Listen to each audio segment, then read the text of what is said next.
আসিয়ার মৃত্যুর খবরে বাকরুদ্ধ তার পরিবার সহ এলাকাবাসী। অভিযুক্ত ধর্ষকদের দ্রুত বিচারের দাবি তাদের। বৃহস্পতিবার সন্ধ্যা ৭টার দিকে মাগুরা শহরের নোমানী মাঠে শিশু আসিয়ার জানাজায় সমবেত হয় হাজারো মানুষ। এরপর মরদেহ নেওয়া হয় শ্রীপুরের জারিয়াই গ্রামের বাড়িতে।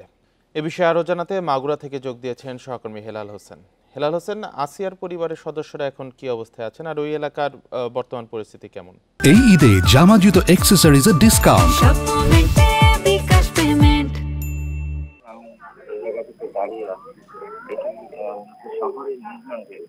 এটি মূলত শহরের নিজনান্দ এলাকা। এই এলাকাটিতেই কিন্তু এই শিশুর যে পাশবিকতার শিকার হন। এখানে আপনি পিছনে দেখতে পাচ্ছেন, এখানে কিন্তু সেই হিটু শেখের বাড়ি। এই হিটু শেখের বাড়িতে এসেই কিন্তু পহেলা মার্চ কিন্তু এসেছিলেন এই শিশুটি তার বোনের বাড়িতে বেড়াতে। তারপরেই কিন্তু 5 তারিখ দিবাগত রাতে তার সাথে এই পাশবিকতার যে নির্মম চিত্র কিন্তু সারা দেশবাসী দেখতে পেরেছে। দীর্ঘ 7 দিন মৃত্যুর সাথে লড়াই করে কিন্তু তিনি কাল মারা গেছেন শিশুটি।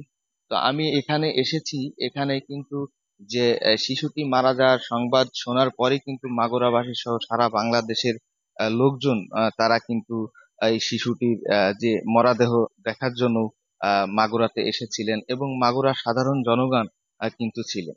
আর আমি পিছনের যে বাড়িটি দেখতে পাচ্ছেন, এটি কিন্তু এই হিটু শেখের বাড়ি। এই বাড়িতে কিন্তু উৎসুক জনগণ এবং সাধারণ ছাত্র সমাজ কালকে যে শিশুটির মরদেহটি মাগুরাতে আনা হয়েছিল, প্রথম জানাজা শেষেই কিন্তু এখানে এসেছিলেন যে সাধারণ জনগণ, তারা এসেই কিন্তু এই বাড়িটিতে অগ্নিসংযোগ করেছেন। আপনি পিছনে দেখতে পাচ্ছেন বাড়ির ধ্বংসস্তূপে পরিণত হয়েছে প্রতিটি ইট, কিন্তু এখানে উৎসুক জনতা যারা ছিল তারা কিন্তু খুলে নিয়ে গেছেন। আপনারা দেখতে পাচ্ছেন এখানে কিন্তু অনেকেই এসেছেন এটি দেখার জন্য, সকাল থেকে ভিড় করছেন এই বাড়িটি দেখার জন্য। একটি বিষয় আমি আপনাকে জানিয়ে রাখি, যে এই আসিয়ার পরিবার এখন কিন্তু শোকে শোকাহত। তারা কিন্তু যে শোকের এই মাতম চলছে আসিয়াদের গ্রাম সহ সারা বাংলাদেশেই কিন্তু আসিয়ার যে মৃত্যুতে কিন্তু শোকে পরিণত হয়েছে।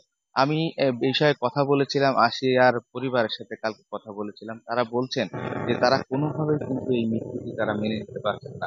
তারা বলছেন তার পরিবার দাবি করছেন যে তার মেয়ের সাথে যে পাশবিকতার এই চিত্র তারা করেছেন এবং এর মাধ্যমে এই যে এই মেয়েটি 7 দিন কিন্তু মৃত্যুর সাথে জীবন সংগ্রাম লড়াই করে অবশেষে তিনি চিরবিদায় নিয়েছেন। তারা বলছেন এর সাথে যারা জড়িত রয়েছেন এবং আহ, আইনের যে সর্বোচ্চ প্রয়োগ রয়েছে সেই প্রয়োগটি তারা দাবি করছেন। এবং আমি এখানে এসেছিলাম, এখানকার এলাকাবাসী বলছেন যে তার সর্বোচ্চ যে শাস্তি সেটি শাস্তির বিধান রেখে, এবং তারা বলছেন এখানকার এলাকাবাসী বলছেন যে জনসম্মুখে যেন তার এই এর সাথে যারা জড়িত ছিলেন তার শাস্তি বিধান করা হয়। তারা এটিই বলেছেন। তো এই ছিল মাগুরা থেকে সর্বশেষ পরিস্থিতি। মাগুরা থেকে জানাচ্ছিলেন সহকর্মী হেলাল হোসেন।